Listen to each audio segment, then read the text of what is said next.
world's greatest comic book magazine, bombarded by cosmic rays, Dr. Reed Richards, Benjamin Grimm, and the siblings, Johnny Storm and Susan Storm, the Fantastic Four.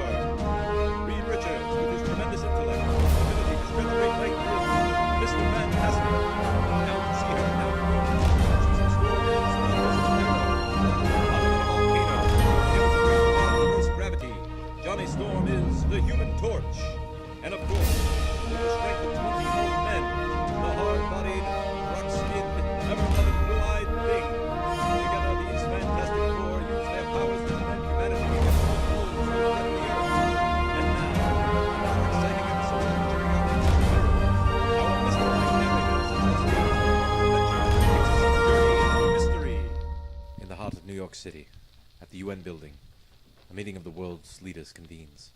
There is a certain stifled panic to their actions. Hushed whispers pass between leaders and their aides. In the heart of the tension are our Fantastic Four. As the conference over the fate of the world convenes, blood runs hot enough to boil. Order! Order! There must be order in this assembly. Secretary General Thant, what exactly is it you expect us to do here? After what happened in Latveria, our course should be clear. This was a clear signal that this world cannot sit idly by while dictators run rampant. And what would you have us do? This crisis is on our doorstep. We are not across the world and able to posture grandly. Stop this, both of you. This fighting will get us nowhere. Minister Shaki, we know the actions must be taken. The question is what actions and how quickly? Monsieur President Kennedy, am I to understand that you brought experts here to enlighten us as to how such a thing could happen? Or what fallout may occur? I have, General de Gaulle. Behind me is Dr. Reed Richards, Benjamin Grimm, and the siblings Susan and Johnny Storm. Dr. Richards, if you would elaborate on the situation, please. Of course, Mr. President. I've been compiling data as quickly as possible since the Latvian incident, and this is what I've assessed so far. First, the Russian nuclear capability far surpassed what we have previously estimated. Second, their targeting systems were also further advanced than we have given them any credit for. I thought you said you had analysis that meant something. This does not address at all the means Victor von Doom had for making a fool out of the Soviets. I beg your patience. These 2 points lead directly into my further observations. Primarily, Victor von Doom isn't operating on a purely scientific level. There was evidence of some sort of occultism involved. However, this should not take away from the fact that after he halted the nuclear missiles in midair, that he had the means by which to lower them to the ground, transport them, and store them. This means that Dr. Doom was planning this entire endeavor from the start. And this is supposed to encourage us how? Not only did this madman stop a full nuclear barrage, but he did so with science and dark magic? You're absolutely correct. However, this shouldn't dissuade us from attempting to stop him. I finished composing a full report on all observed methods Dr. Doom has used to achieve this monumental task. It is my recommendation that a team of specialists be assembled to properly disseminate this data. Well, I appreciate your expertise, Dr. Richards.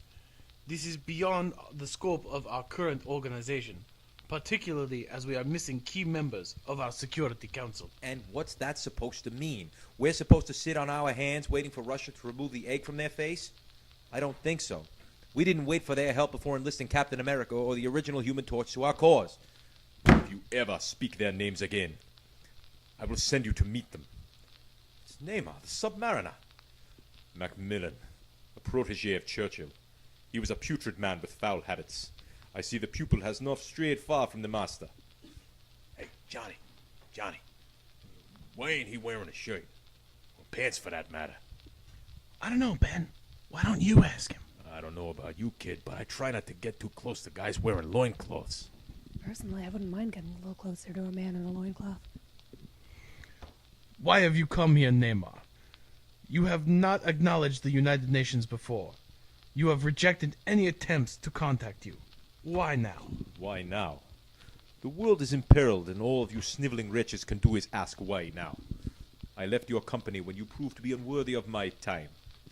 I kept away after you broke your treaties and began dumping your waste into my oceans again. Treaties formed by... Silence! I'm not finished. I have come now, in this moment that the world is in greater peril than we have seen in 20 years, to tell you this. I will not stand by you, nor will I stand against you. The affairs of the surface dwellers are yours to attend to. of nations united. But hear this. Should any of you attempt to despoil my domain in your efforts to attend to your mess, know that you will face my full wrath. To think you once fought for what is good and right. My dear, well, you are as beautiful as the endless crystalline caverns beneath Antarctica. You are still naive to the ways of the world. Perhaps one day you will see these charlatans for what they are. And with that, I am done with all of you. Susan, are you all right? I'm fine. Sis, you're blushing. Shut up, Johnny. I'm just glad you aren't hurt. Order.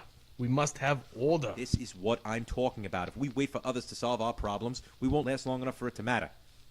So says those with the least to lose directory. Missiles are not the only threat we must consider. And what means of force are greater than concerns their nuclear capability? What is it that inspires greater fear?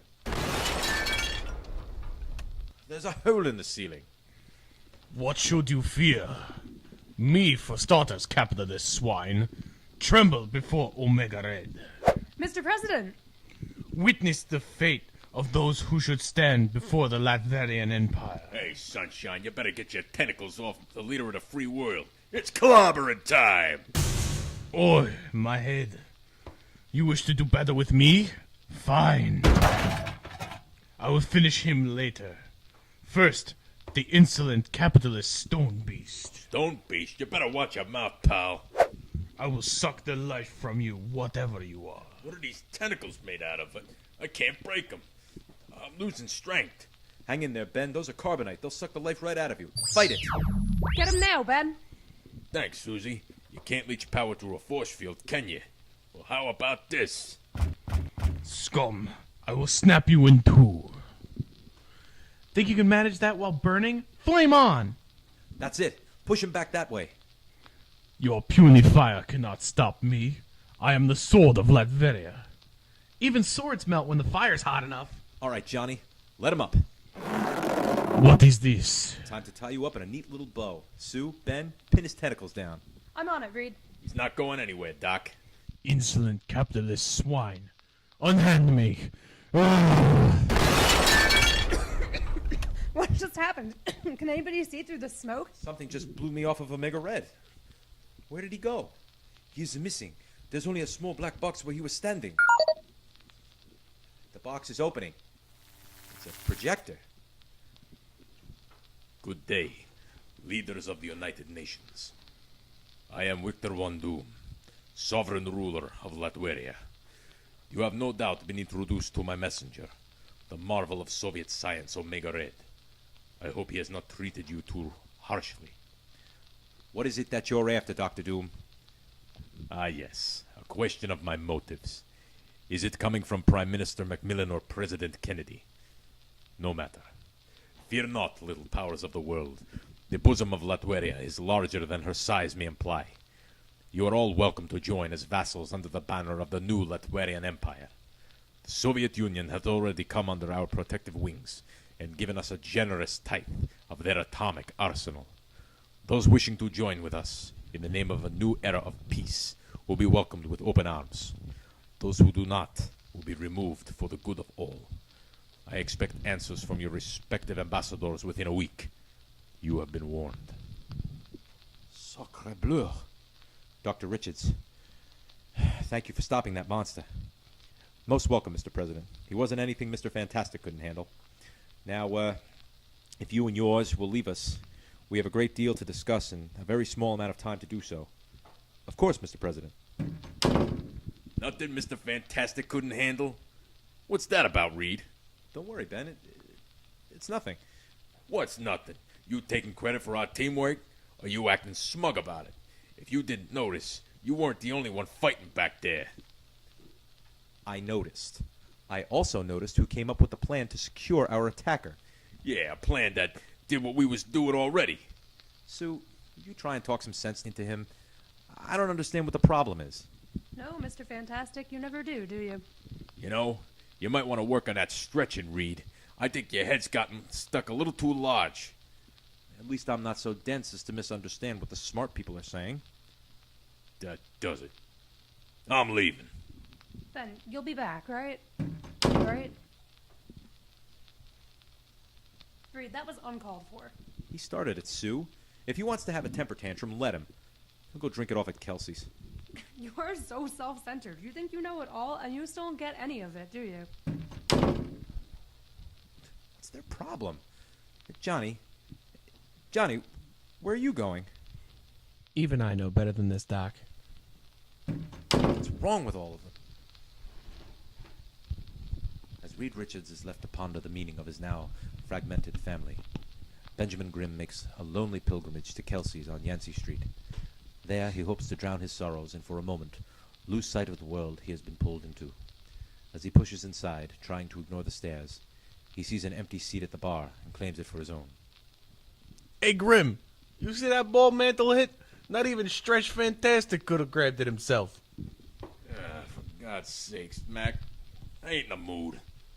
Hey, Sal, give me a double. Of what? Something that'll punch me in the mouth rather than look at me. I'm tired of people looking at me.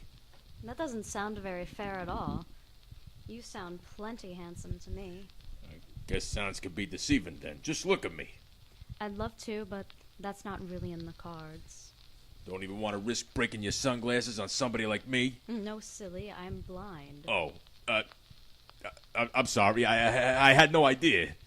There's no problem. Most people don't know until I tell them. Hey, what's somebody pretty as you doing in a dump like Kelsey's all by yourself anyhow? Hey.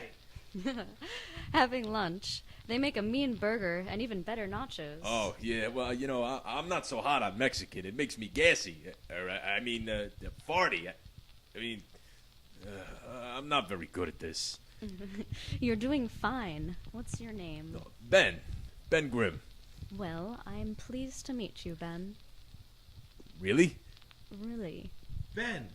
Johnny, what are you doing in here, kid? You ain't old enough to be drinking. What are you, 8? It's not that. The president is calling for us again. The summit's over, and they have a mission for us. Oh, what now? They're sending us to Atlantis. They want us to make Namor reconsider. Sounds like you're a busy man, Mr. Grimm. Yeah, I guess you could say that. Well, I come to Kelsey's every Tuesday for lunch. If you ever, want to visit again. Oh, I really like that. I'll put a sock in that matchstick, or I swear I'll put you out in my drink.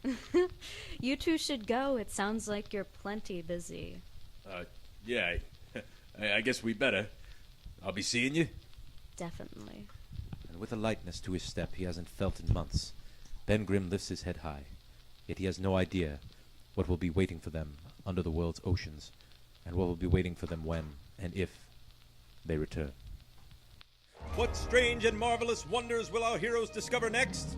Tune in next week for another exciting adventure of the Fantastic Four. Excelsior!